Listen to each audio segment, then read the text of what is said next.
Ryomen Sukuna is the main antagonist of the story of Jujutsu Kaisen. An antagonist is a person who actively opposes or is hostile to someone or something, an adversary. The antagonist is the main villain who exists to challenge the protagonist, who is usually but not always the main character in the achievement of their goals. Think Goku and Frieza, Guts and Griffith, Gojo and Black People. What makes Sukuna and Yuji's dynamic so interesting is that they share one body. The main character is both the protagonist and the antagonist. This leads to some of the most chilling moments in all of anime. In this video, I'm going to analyze what makes Sukuna the perfect antagonist in Jujutsu Kaisen by taking a deep dive into his motivations and philosophies. I'm going to discuss his character in chronological order, so the video will be safe for anime only watchers until this time on the screen right now. With that being said, sit back and relax while we explore the King of Curses.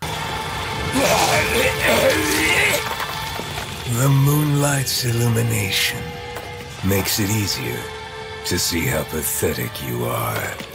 Over 1,000 years ago, Sukuna was a human sorcerer and the pinnacle of strength in the golden age of Jujutsu. The strongest sorcerers challenged him one by one to test their strength, and they were defeated one by one. Not gonna lie, they must have shared the same brain cell, because who in their right mind sees this and decides to challenge him? Anyway, Sukuna died, but his soul was separated and split into 20 fingers as a means of preserving his existence. These fingers grew stronger over time and were designated as special grade cursed objects by Jujutsu High. This is where we meet Sukuna in episode 1. After Yuji's freak ass swallows Sukuna's finger, Sukuna awakens after 1,000 years. As a showcase of just how evil he is, one of his first words that he utters is, "Women and children are crawling everywhere like maggots! How marvelous!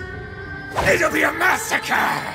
This makes sense, seeing as he's the embodiment of fear in the Jujutsu world. The elders were pushing to kill Yuji after only consuming one finger out of fear of Sukuna's return. Sukuna quickly realizes, however, that he's not fully in control as Yuji takes back control of his body, suppressing the King of Curses. Obviously, this makes Sukuna feel powerless, which is a new feeling considering his past of being the strongest. Not only this, but the fact that it's a kid that has no skill in regards to Jujutsu sorcery who's able to control him. This leads to Sukuna building an extreme level of resentment for Yuji in particular. Another interesting thing about the dynamic between Sukuna and Yuji is that Sukuna is not just dormant inside of Yuji. He can hear and see everything Yuji sees. Knowing Yuji can take control at will, Sukuna uses this part of the dynamic to form a plan, which we see play out later. Sukuna's first major appearance is when the group goes to investigate a special grade curse spirit at a juvenile detention center. When faced with his first real challenge as a sorcerer, Yuji quickly realizes he's not built for this life. Yuji asks Sukuna to take over to save him from the curse, to which Sukuna obviously denies. After getting slow roasted by the curse, Yuji finally gets the sign from Megumi to let Sukuna take over. The second Sukuna takes over, he tries to get the curse to come with him to kill Megumi. It's clear from this that one of Sukuna's major goals is to hurt Yuji as much as possible, because he sees Yuji's handling of the situation as taking advantage of him.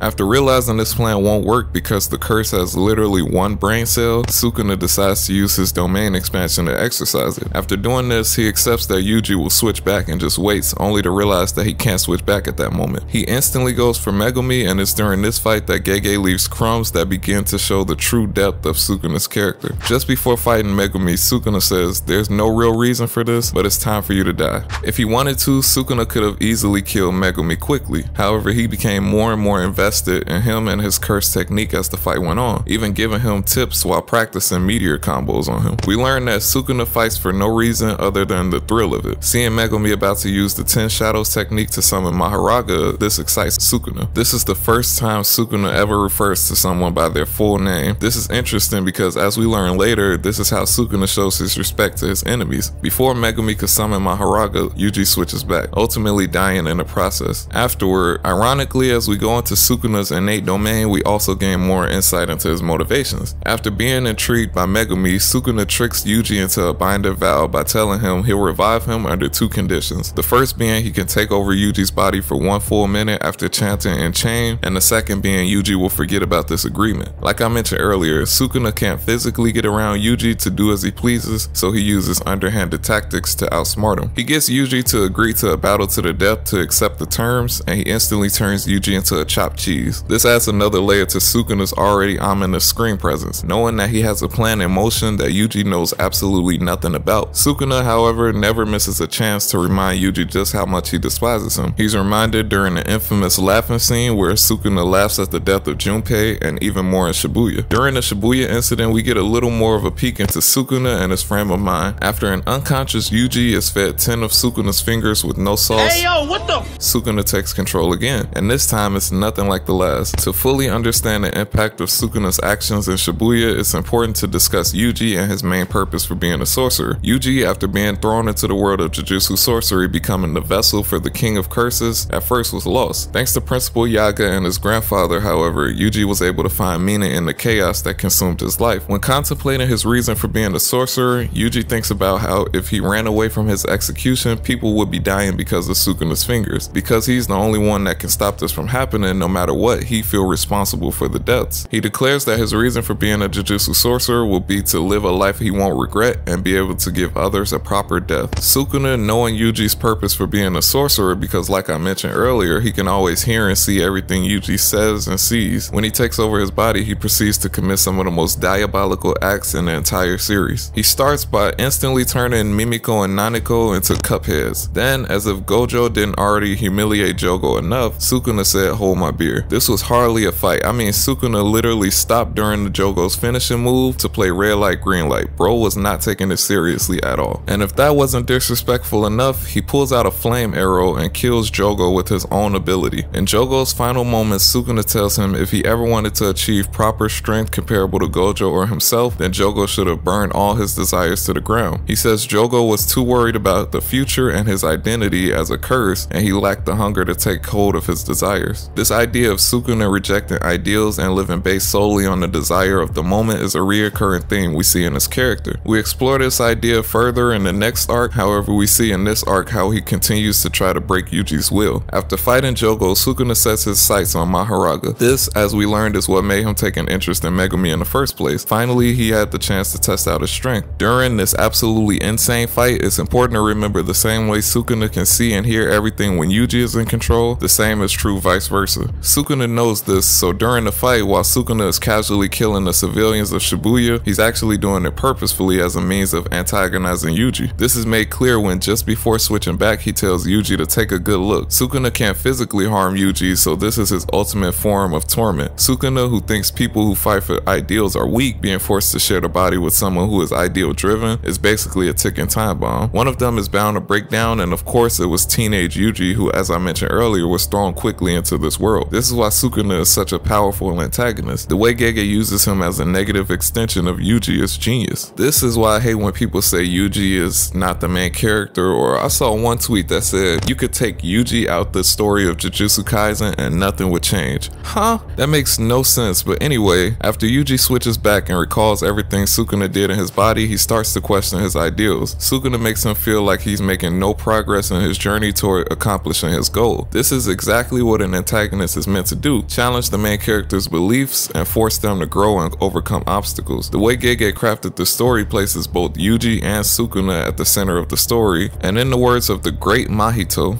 Damn little brat, you're so naive! Idiot! This is war! It's not some fight to correct a mistake! It's a clash of what we believe is right!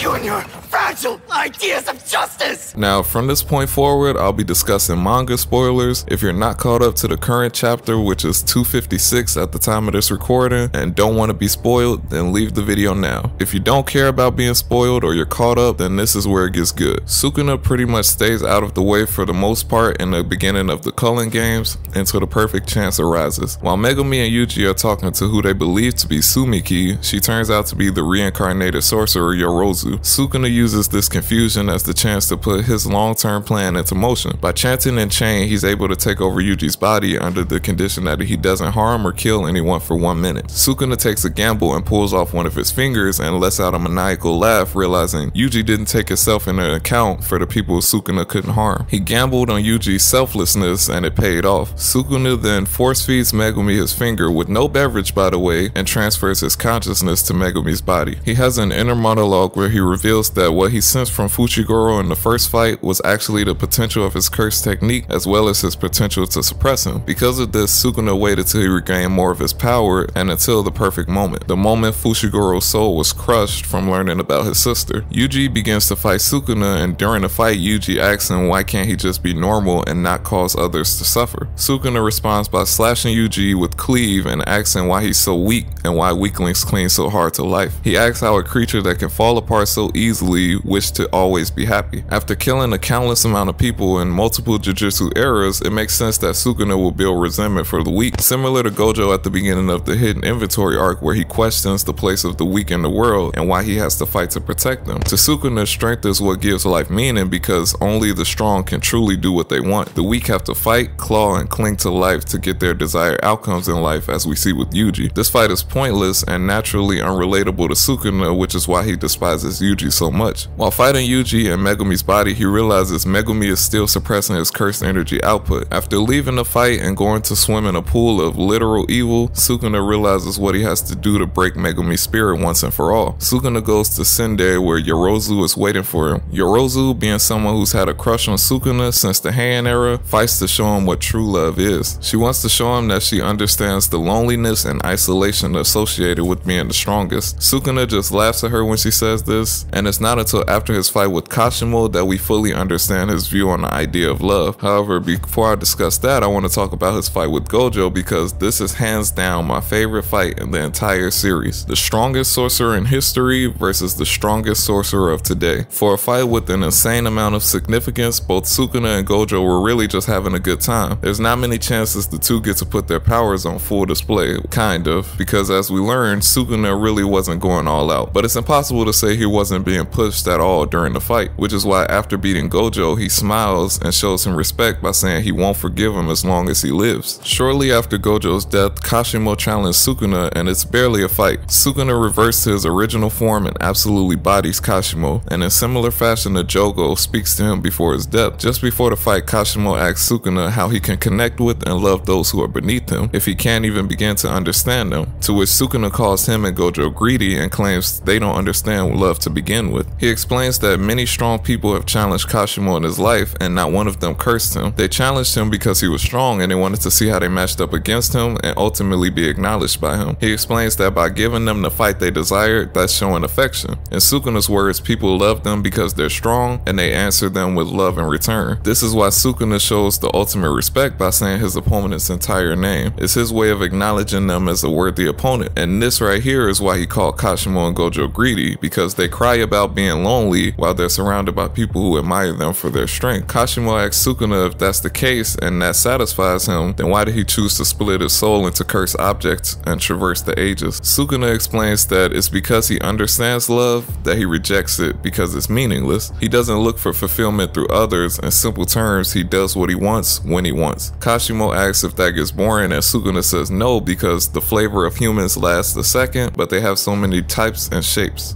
Okay. And this is ultimately what Sukuna's entire motivation stemmed from, his desire to attain his momentary goals no matter what they are or how they affect others. This, as he realizes later, is what makes him and Yuji polar opposites and why I see him as the perfect antagonist. Yuji fights for the sake of protecting others unconditionally, while Sukuna fights for his own desires unconditionally. Sukuna challenges every belief Yuji holds dearly just by existing, which is why sharing a body with Yuji was an eye-opening experience for Sukuna. Sukuna says before, when people challenged him and told them their ideals before dying, he would just write them off as weak. Yuji showed him, even though he's not a rival in strength, his ideals are what put him toe-to-toe with him, and that infuriates him. This is why I love this panel of him declaring that he's gonna crush Yuji's ideals to bits. This is a central theme throughout all of Jujutsu Kaisen, this idea that characters fight to protect and further their ideals. With characters like Sukuna, Jujutsu Kaisen breaks the shonen mode of just good guys versus bad guys, which is why I hate when people downplay the story and its characters. The story is full of characters who all have their own motivations, goals, ideals, and that's what makes it so interesting. If you enjoyed this video, make sure to leave a like, subscribe. I love you, and I'm out. Peace.